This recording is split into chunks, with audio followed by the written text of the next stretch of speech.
Let's have a look at the next story. Let's roll straight into it. Now, we've talked a lot about David Seymour this week. He's been in the news lots. A lot of people are saying he's in the news on purpose because he wants to take focus away from other former presidents of his party.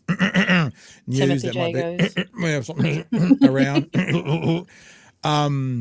So Chippy was on. We've got a couple of videos to go with this. Couple with Chippy, and then we're going to show you an item off One News talking about school lunches. That's one of the things that he's been in the news about this week.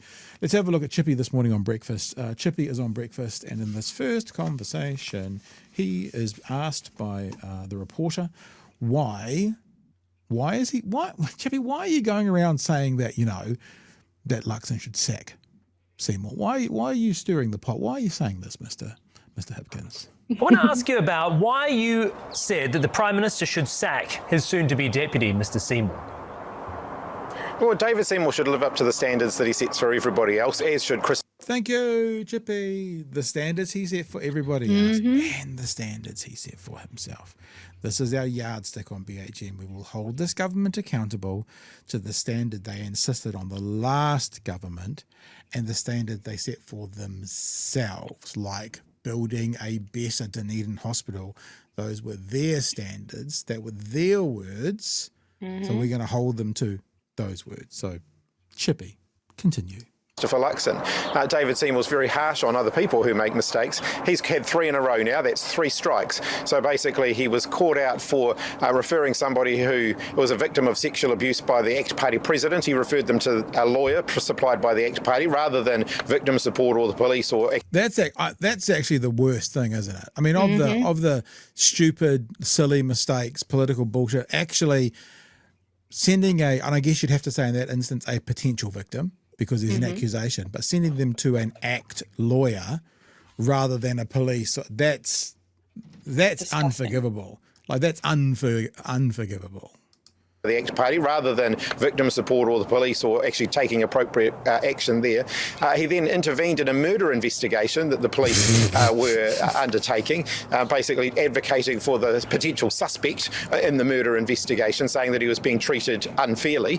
And then, of course, despite being told multiple times that he wasn't allowed to drive a Land Rover up the front steps of Parliament, went and did it anyway, then criticised the security guard who stopped him and basically made fun of the Parliament's rules, effectively making fun of the Speaker of the House at the same time. So, I think David Seymour's out of control here, and the Prime Minister doesn't seem to be willing to do anything about it. On the letter that David Seymour wrote, he wasn't a minister at the time. He hadn't broken any rules at that time, and it was 4 months before. Oh, please. Could you imagine if Chloe wrote that letter for one of her constituents today, what National would be saying about it at the next election? Oh please, let's not play this game. It's like the defence that, I was just writing a letter of support for a constituent. Okay, so if it was a cannibal, if it was, what's his name, Charles Manson? Yeah, Charles Manson. Would you be so quick? And why won't you confirm or deny, Mr. Seymour, if Polkinghorne made any contributions to the ACT Party? He's refused to confirm or deny. That's what I'd like to know. Absolutely. Anything, Magenta? Well, and that's the thing is, like, we've already seen this happen before. I mean, even just in celebrities, you had Ashton Kutcher and Mila Kunis get called out because they had written a letter of support for Reece Masterson during some, similar allegations. So if we can hold celebrities to that standard, I think maybe the people who run our country, should probably be held to similar standards. And in that story, Ashton Kutcher then came out with and mea culpa, like. Yeah, it was a strange thing to do, supporting the potential, still before any conviction, but the potential offender in that way. But then once they saw he was, because they might have thought he was done no wrong. They were friends. But then they also did the next best thing, which is come out and apologised. So that's the bit we're missing from Mr. Seymour. I probably shouldn't have done it. I'm sorry if I caused any offence. Like the arrogance of the man refusing to do that. All right, we'll keep going. Mr. Polkinghorne was accused of murder, though. I mean, it was well aware, like the media had already been covering the fact that he was one of the major suspects in the murder investigation. That was in the media already, so I don't think you could say that it wasn't public information or that he couldn't have been and shouldn't have been aware of that. I think members of Parliament advocating for constituents is one thing. Inserting yourself in the middle of a murder investigation, particularly when you're a party leader and a senior MP, is entirely another thing. The fact that he wasn't a minister at the time is a technicality. David Seymour shouldn't have done it. It was wrong. It was unethical. It was an abuse of his position, his privilege as a member of Parliament. It is kind of bizarre when you hear someone say, because he's accurate, inserting himself into the middle of a murder trial. That's actually what he did. Those words are unreal. Yeah. I mean, especially when you put all of those pieces together, enabled the protection of a predator, interfering with murder investigations. Like, that sounds like something you watch on some TV shows. The other thing is, I don't have it with us. I mean, maybe you could grab it up while I'm talking if you find it, Magenta. Actually, the words that he did write, it wasn't just I'm writing this on behalf of my constituent. It was quite specific about how he was being treated badly, and you know what I mean. I mean, I nearly said something completely horrific there, but it's almost lucky for Luxon he didn't get convicted, because if he had been convicted and all he'd been doing, it would be even worse. But then again, would it make much difference? He was talking about treating him like a criminal and sitting in a police car and quite specific things, which also implies that he had contact with either Mr. Polkinghorne or someone who knew the situation. So there's the kind of support he wrote about was interpersonal. He knew of the details of what was happening. This wasn't a general support thing for someone in your electorate. I'm their MP. Let me know if I can help. I want to stand beside my... It wasn't that. It was like some quite specific things that he pointed out. Yeah, I meaning think I've he had got some. quite a lot of knowledge about it. Yeah, tell us, what were they? I think so. I got one of the letters here. It said the letter started with, Mr. Polkinghorne has had a harrowing and traumatic experience, but feels he's been treated like a suspect rather than a traumatized member of the public. I think he was a suspect at the time, so... Yeah, exactly. So, I mean, he's very much trying to spin that some victim complex, that, they're picking on this poor guy. Well, he's innocent until proven guilty, but he was a suspect. Yeah, exactly. And I mean, apparently there is an article that's got the full text, but it's hidden behind a paywall because... Perfect. Oh, that's what we need to do to get lawyers. Hide everything behind paywalls. Okay. Point taken. You know what? I mean, you're not wrong. Let's go into the next part of this story. This is still on breakfast this morning. So he was asked, why is the call for you to tell him, for Luxon to kick him out? And the next call is, well, what should he do? What should Luxon do? All right, so with that being said, and with this last week and the headlines that have been out there, what does Christopher Luxon need to do? I mean, he's not going to sack him, is he? Of course not. Well, no, I mean, Christopher Luxon clearly... Because he's weak.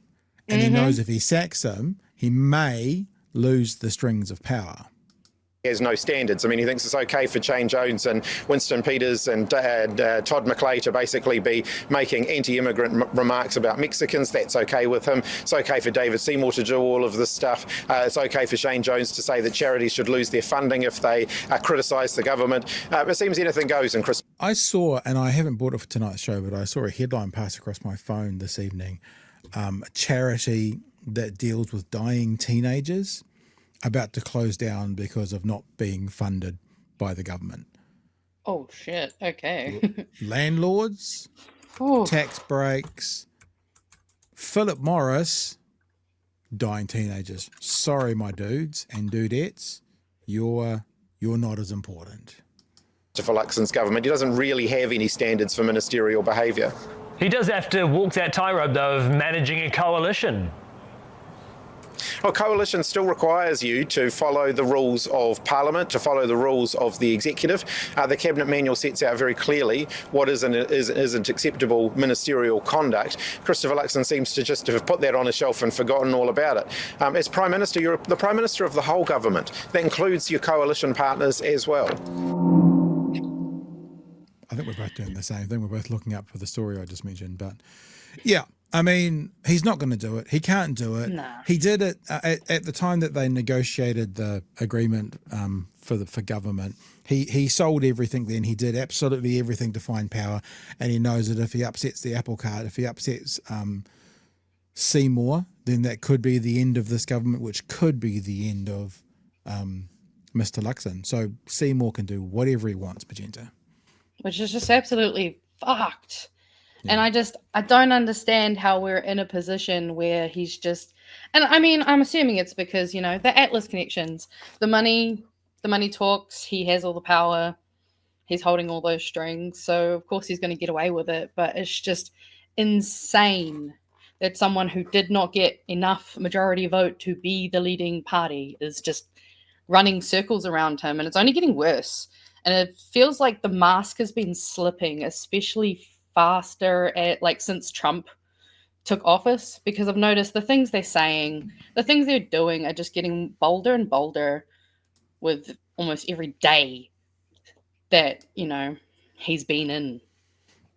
Yeah, it's shocking to see what's happening now. Elon Musk and his 19-year-old minions are breaking into Treasury, getting the information out of Treasury, getting people's social security information without permission, locking other, MPs, senators, governors, other employees of the government out, and them doing it. It is actually the definition of a slow-moving coup. It is actually the definition of it. It's an oligarch, not elected, taking control of some of the parts of government that you need for government to function. It's terrifying from there. And the good thing is, and maybe I should do it next. The good thing is, they had a press conference today with his son in the room, and I've seen some video. You always got to be careful when you do lip reading. Yeah. But that the little kid seemed to say to Trump, "You're not the fucking president," as a part of it. And there's another point, and I've got the video here where the little kid seems to be shushing President Trump, and you just wonder if that is what he's saying. What is Musk saying in the kitchen? Oh, yeah. When there's no one around. But we won't get to that yet, because we do want to finish off the Seymour bit, because school lunches is obviously part of this whole debacle this week. And this is and look, you know what? I went to boarding school. I loved a pie for lunch. Don't get me wrong. But this is not the standard that this government set for fixing school lunches. They talked about sandwiches and fruit, and they show pictures of yogurt, and it's not working. So basically the company hired to do it is just pushing out pies tomorrow to make sure people get fed. That's where we've got to in this debacle. And of course, Seymour can't say it's a debacle. Seymour can't pull away from it, because then he's got egg on his face. Mind you, the egg will look like brown, shitty egg that you don't know what it is, much like the food each day. You won't be able to identify the egg on his face, but that's what it will be. God, please let it only be egg and nothing else. We're gonna leave that right there, and we're going to play this story. Meat pies are on the menu for high school students across the country tomorrow as part of the Healthy School Lunch program. The supplier says the one-off pie meal doesn't meet nutritional guidelines, but the move will help it get on top of ongoing production. And we can't lose the lead here, Fano. No one cares about a kid having a pie one day for a lunch. So this is not what it's about. What it's about is the system that this government set up failing so bad, they have to do something like this just to make it through one more day. And it's about this government promising one thing and delivering another. So the pies are not the lead, right? Don't bury the lead. The lead is the system not working that we were promised. Costing more, delivering less. Production and supply issues. Here's senior political reporter Benedict Collins. We were told the new Healthy School Lunch program would go down a treat. Yep, that was the day. You're going to have. David Seymour vowed to deliver cheap and nutritious food to kids across the country. 3 weeks in, how's it going? A shambles. Think late deliveries, terrible communication, and mass confusion over whether halal meals are actually halal. It's been a nightmare. Good grief. Yeah. Good grief. And you know what's going to happen? People are going to jump. There is a sector of society that are going to jump up and down and go, who cares about halal? But that same sector of society, I almost guarantee you, if you said to them, what if the kosher meals weren't, they'd be up in arms about that. but they don't care about halal. It's not the point either. Remember, don't bury the lead. It's not about the halal meals. It's not about the kosher meals. It's not about the one day with a pie. It's about this government failing at what they promised to do. It's about this government saying they'd do it better for cheaper, and they're doing it far, far worse, to a point where some kids aren't being fed at all. Don't bury the lead. It's important with this one. Yeah, and it has taken a lot of time to get our lunches out to our students, which in the past was a seamless transaction. And tomorrow, around 100,000 school kids are getting pies.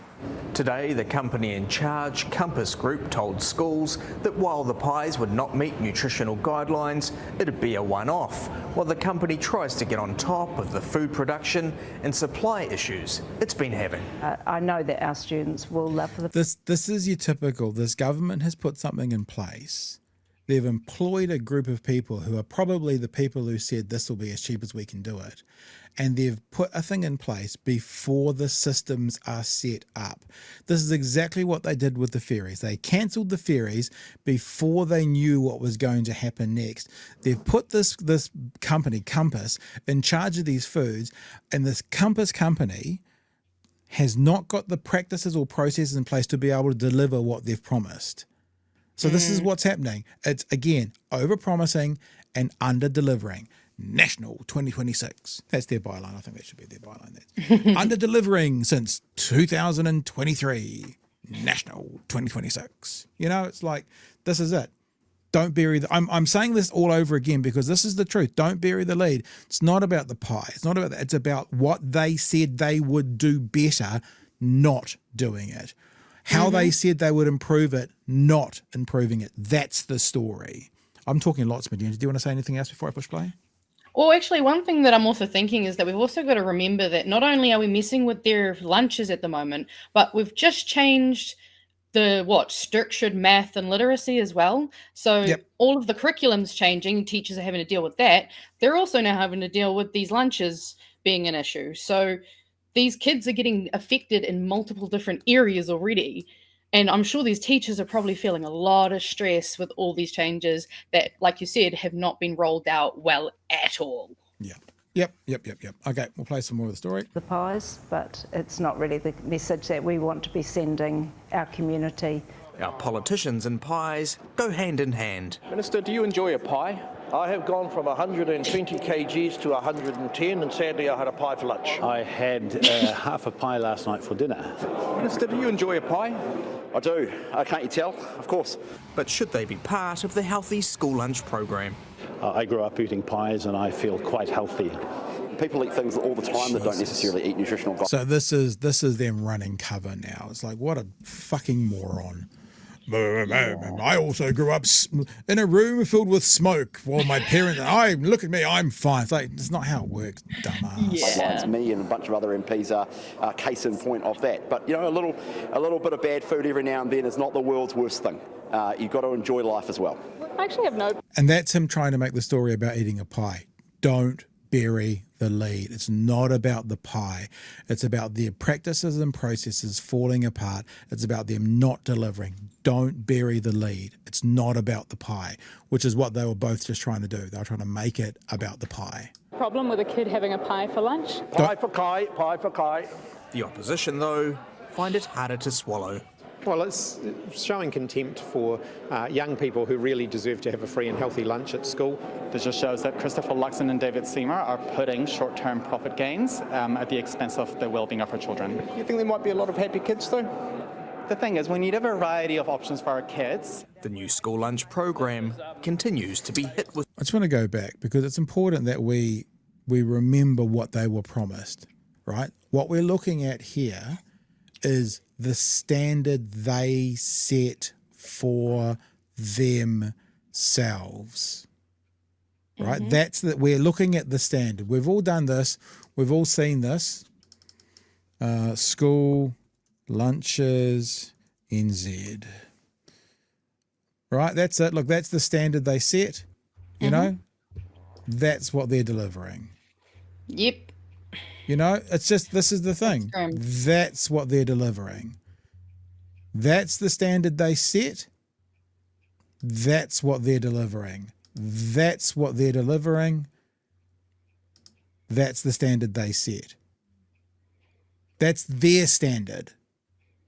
We hold them accountable to the standard they set. Program continues to be hit with teething issues. Benedict Collins, One News. All right. Go for it, Magenta. Have at it. I've talked too much during this clip.